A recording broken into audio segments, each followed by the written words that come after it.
Itong video na ito, ituturo ko sa inyo kung paano magka-extra income.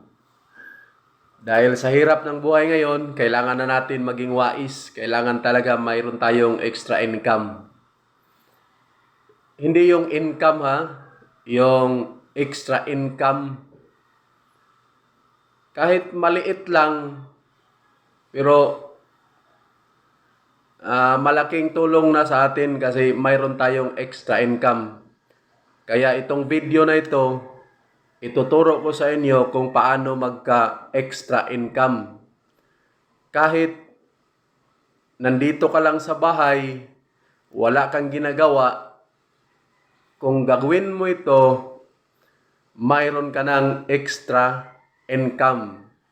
Napakasimple lang magka-extra income. Kailangan lang natin maging wais.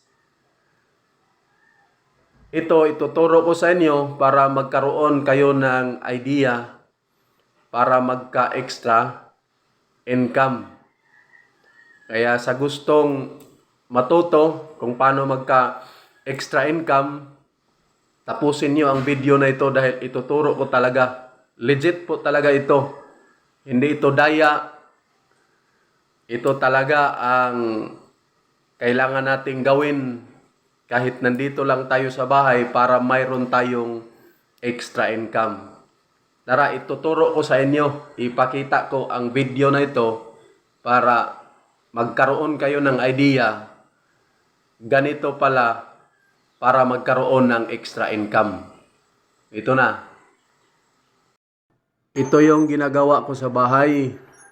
Yung mga hindi nagamit, sinisegregate ko, isinisilid ko sa sako.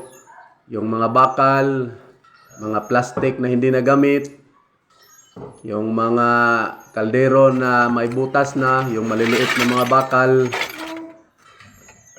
at saka yung mga lata. Lahat yan hindi ko tinatapon.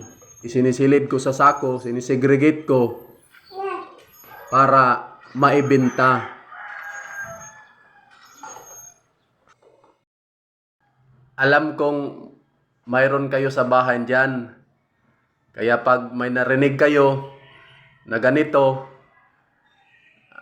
bakal, puthaw, amo paliton, mga kalderong buslot, among paliton, plastik, among paliton, mga lata, among paliton, mga gamit nga guba, among paliton, tanan klase nga dili na magamit, among paliton.